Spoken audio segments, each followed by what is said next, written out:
আসসালামু আলাইকুম ওরহমাতুল্লাহ। আলহামদুলিল্লাহি ওয়াহদাহু ওয়াসসালাতু ওয়াসসালামু আলা মান নাবিয়্যা। আউযু বিল্লাহি মিনাশ শাইতানির রাজীম। বিসমিল্লাহির রহমানির রহিম।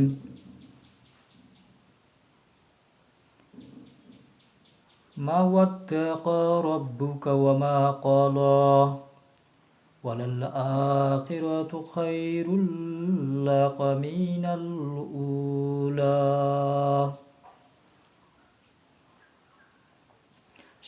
সম্মানিত উপস্থিতি, আমরা সর্বপ্রথম সেই মহান আল্লাহ রব্বুল আলমিনের শুকরিয়া আদায় করি যে মহান আল্লাহ রব্বুল আলমিন আমাদেরকে দয়া করে মেহেরবান করে এ পর্যন্ত সুস্থ রেখে আল্লাহ রব্বুল আলমিনের আনুগত্য করে যাওয়ার মতো তৌফিক দান করেছেন। সকলে বলি আল্লাহ হুমা আমিন।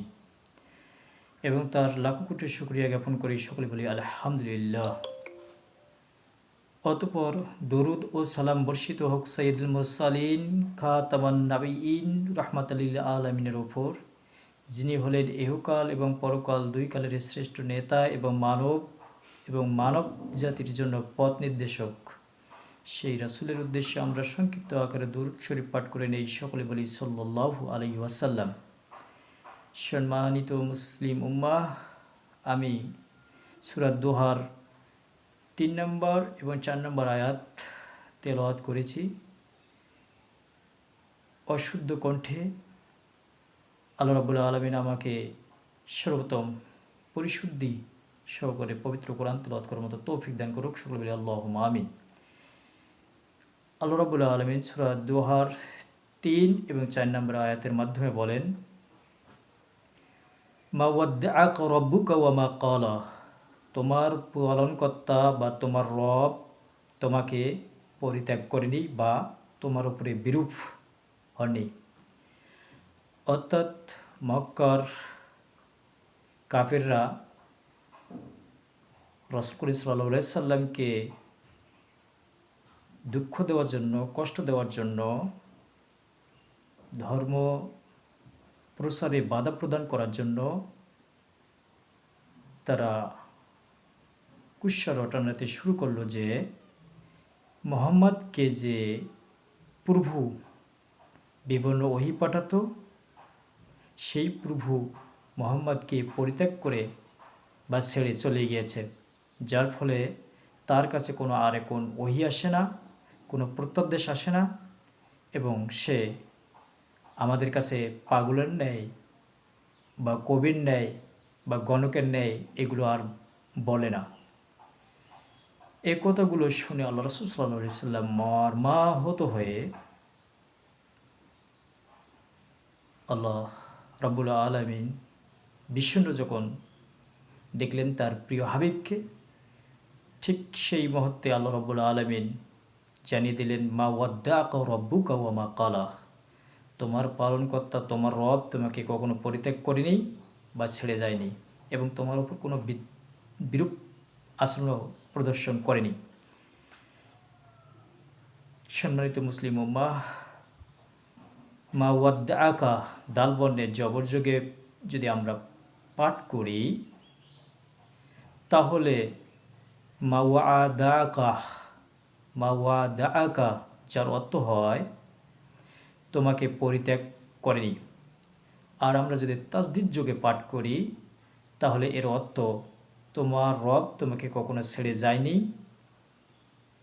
বিদায় দানকারীর বিদায়ের ন্যায়। আসুন, আল্লাহ রাব্বুল আলামিন যে অবস্থায় আল্লাহ রাসূল সাল্লাল্লাহু আলাইহি সাল্লামকে সান্ত্বনা দেখ, সে অবস্থায় আল্লাহ রাব্বুল আলামিন তার প্রিয় হাবিবকে বোঝাতে চাচ্ছেন যে তোমার প্রভু তোমাকে কখনোই ছেড়ে চলে যাননি বা ত্যাগ করেননি। আল্লাহ রাব্বুল আলামিন তার রাসূলকে সান্ত্বনা দেওয়ার জন্য আরোই বললেন, ওয়ালাল আখিরাতু খায়রুল লাকা মিনাল উলা।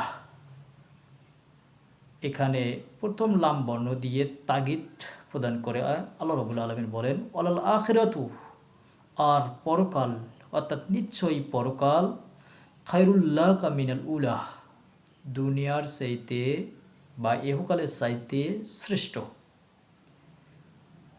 অর্থাৎ আল্লাহ রাব্বুল আলামিন তার প্রিয় নবী হযরত মুহাম্মদ সাল্লাল্লাহু আলাইহি সাল্লামকে সান্ত্বনা দিয়ে বললেন, হে নবী, তোমাকে যে দুনিয়া দিয়েছি বা তোমাকে যে দুনিয়ার মধ্যে আমি প্রেরণ করে ওহী প্রত্যাদেশ দিয়েছি, সেই দুনিয়ার চাইতে অনেক অনেক গুণ পরকাল উত্তম বা শ্রেষ্ঠ।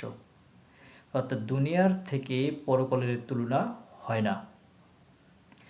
যা আল্লাহ রাব্বুল আলামিন অন্যত্রে বলেছেন, আদাত্তু লি ইবাদিস সালিহিন, অর্থাৎ আমি আমার নেককার বান্দার জন্য এমন এক পুরস্কার রেখেছি, এমন এক উপহার রেখেছি, মা লা আইনা রাআত, যা কোনো চক্ষু কখনো দেখিনি।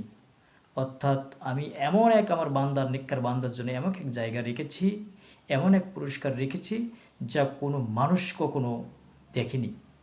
ওলা উজুনা সামিয়াত, না কোনো কর্ণ তা শুনেছে। অর্থাৎ কোনো কান দিয়ে সেই পুরস্কারের কথা আমার পক্ষ থেকে তারা শুনেছে। ওয়ালা খাতর আলাল কলবে বাশারিন, না কোনো হৃদয় মানুষের অন্তর দিয়ে কখনো কল্পনা করেছে। অর্থাৎ আমি আমার বান্দাকে এমন এক পুরস্কারে পুরস্কৃত করব যা কোনো হৃদয় কখনো কল্পনাও করেনি। আসুন আল্লাহ রাব্বুল আলামিন তার নবী মুহাম্মদ সাল্লাল্লাহু আলাইহি সাল্লামকে এভাবেই আল্লাহ রাব্বুল আলামিন